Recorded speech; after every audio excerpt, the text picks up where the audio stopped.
ETF index mutual funds నేర్చుకుని stock మార్కెట్లో రాణించాలనుకుంటున్నారా? వెంటనే ఈ నెంబర్కి కాల్ చేయండి. నమస్తే రమ్ గారు. నమస్తే జయ. రమ్ గారు, మనము సప్త చిరంజీవులు అని చెప్పుకుంటాం. అసలు ఎవరు వీరు? వీరి యొక్క విశిష్టత ఏంటి? వీరి మామూలుగా అంటే మనం మిగతా దేవతామూర్తులను కొలిచినట్టుగానే వీరిని కూడా కొలుస్తామా? అసలు వీరి విశిష్టత. చిరంజీవులు అంటే ఎప్పటికీ జీవించి ఉండేవాళ్ళు. అంతే. ఇది మనకి చరిత్రలో ఉన్నారు.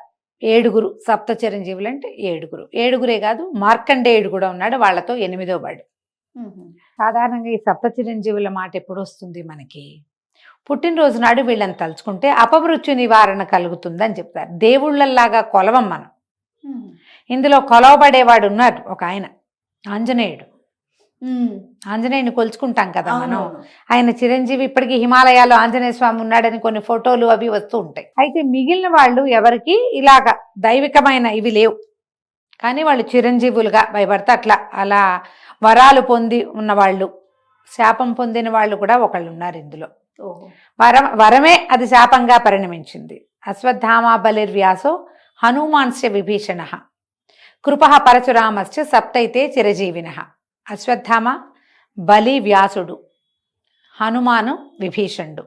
వ్యాసుడిని కూడా మనం కొలుస్తాం. వ్యాస పూర్ణిమ పండగ రోజున తలుచుకుంటాం. వ్యాస భగవానుడిని రోజు దండం పెట్టుకోవాల్సిన వాళ్ళలో వ్యాస భగవానుడు కూడా ఉన్నాడు. తర్వాత కృప పరశురామశ్చ.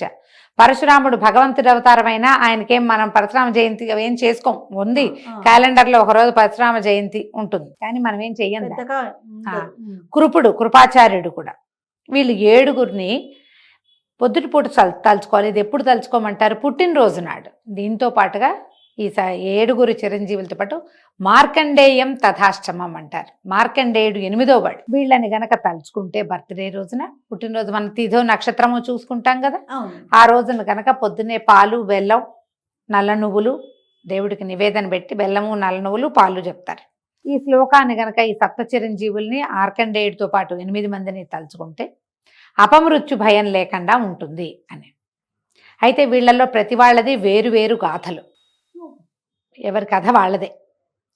వీళ్ళలో అశ్వత్థామ ఒక్కడు మాత్రమే, పాపం అనకూడదు, దురదృష్టవంతుడు, చరిత్రహీనుడైపోయాడు. ఆయన పుటక అద్భుతమైన జన్మ అయినప్పటికీ ఆయన చరిత్రహీనుడుగా మిగిలిపోయాడు.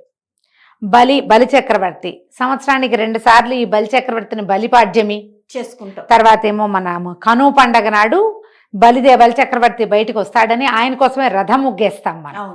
బలి చక్రవర్తిని తలుచుకుంటాం. బలిది ఒక ప్రత్యేకమైన గాథ.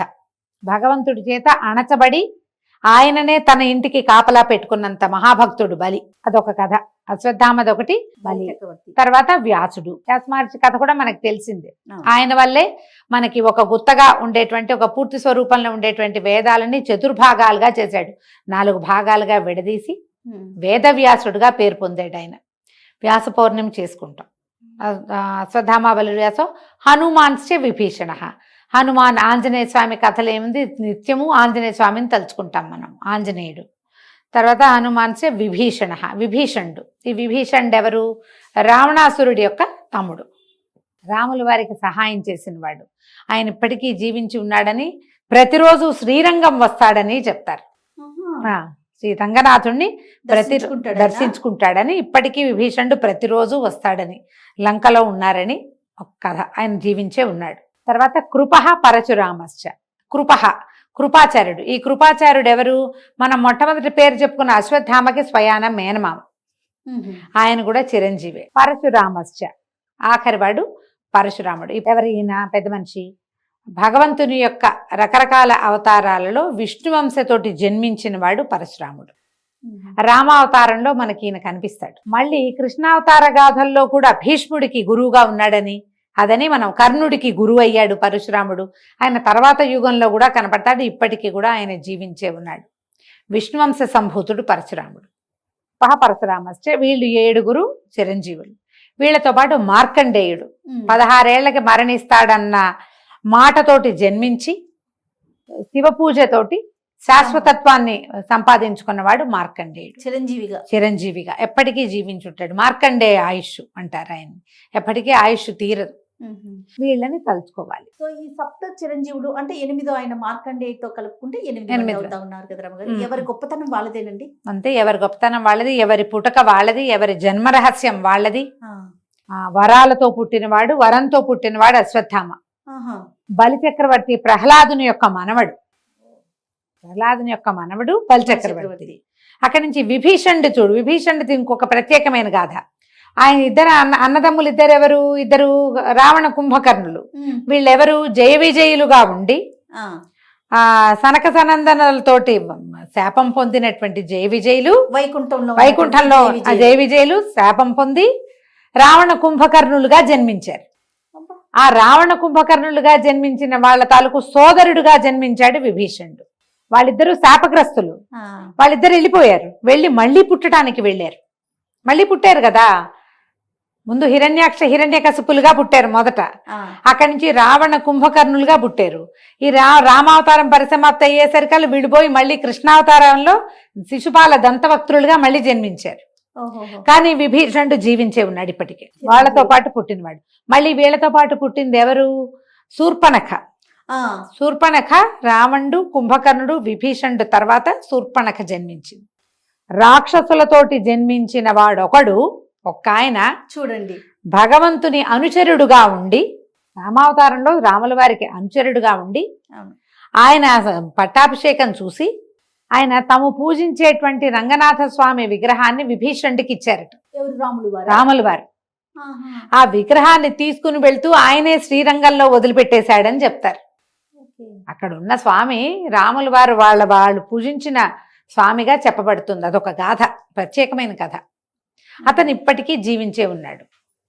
విభీషణుడి కథ చూడు, డిఫరెంట్ గా కనపడుతుంది. విభీషణుడి కథ అంతా చెప్పుకుంటే అది ఇంకొక వేరే చరిత్ర అవుతుంది. అవునా? ఇప్పుడు పరశురాముడి కథ చూడు. ఆయన భగవంతుని అవతారంగా జన్మించాడు. పూర్ణాంశ కాదు, కానీ అది ఆయన జన్మించింది ఎప్పుడు? రామావతారానికి కొంత ముందు, బాగా ముందు కాదు, అదే యుగంలో, త్రేతాయుగంలోనే జన్మించి ఒక ఋషి సంతానంగా పుట్టాడు. ఆయన ఋషి సంతానంగా పుట్టి ఏం చేశాడు? పుట్టడమేమో బ్రాహ్మణ వంశంలో పుట్టి క్షత్రియులు చేసేటువంటి క్షాత్ర విద్యని అవలంబించాడు. బ్రాహ్మణులు ఏం చేయాలి? యజ్ఞం యాగం చేయాలి, పౌరోహిత్యం. ఇప్పుడు పౌరోహిత్యం చేస్తున్నారు. పూర్వకాలం ఏం చేసేవాళ్ళు? యజ్ఞ యాగాదులు చేసుకునేవాళ్ళు.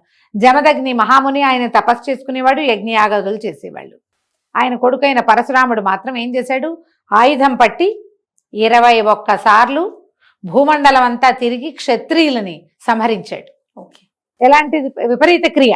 మళ్ళీ రామావతారం వచ్చేసరికి రాముడిని ప్రత్యక్షంగా కలిసి బాలకాండలో చివరి ఘట్టం ఇదే, పరశురామ పరాజయం. అదే భార్గవ పరాజయం చాలా ప్రత్యేకమైన ఘట్టం. ఒక పూర్తి సర్గ ఉంటుంది దాని మీద. ఎంత ప్రత్యేకమైందంటే జయ, ఏదైనా తీవ్రమైన సమస్యల్లో ఉన్నప్పుడు రామాయణంలోంచి పరశురామ పరాజయ ఘట్టాన్ని గనక చదువుకుంటే సమస్యలు తీరుతాయి. అంటే అంశావతారుడైన వాడు పూర్ణావతారుడితోటి కలిసినప్పుడు ఆయనకి మధ్యలో జరిగినటువంటి ఒక శక్తి తాలూకు ట్రాన్స్ఫర్మేషన్ అటు ఇటు ఆ ఘట్టం చదివి తీరాలి. అది చదువుకుంటే కనుక చాలా సమస్యలు తీరుతాయి తప్పకుండా. వీళ్ళందరూ కూడా ప్రత్యేకమైన వ్యక్తులు.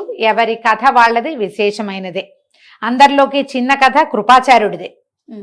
కానీ మొదటి నుంచి భారతంలో కనపడుతూనే ఉంటాడు ఆయన. అంటే ఇప్పుడు మనం అనుకున్న దాని ప్రకారం చూసుకుంటే చాలా వరకు చిరంజీవులుగా ఇంకా ఉన్నారనే అనుకోవాలి. చిరంజీవులు అంటే జీవించున్నట్టే వాళ్ళు అంతే కదా రమ్మగారు. 8 మందిని అనుకోవాలి. 8 మంది ఉన్నారు. కానీ ఎవరిది వారిది మీరు అన్నట్లుగా ఎవరి కథ వాళ్ళదే. ఒక్కొక్క కథ నిదానంగా చెప్పుకుందాం. తప్పకుండా రమ్మగారు. నమస్తే. నమస్తే జయ.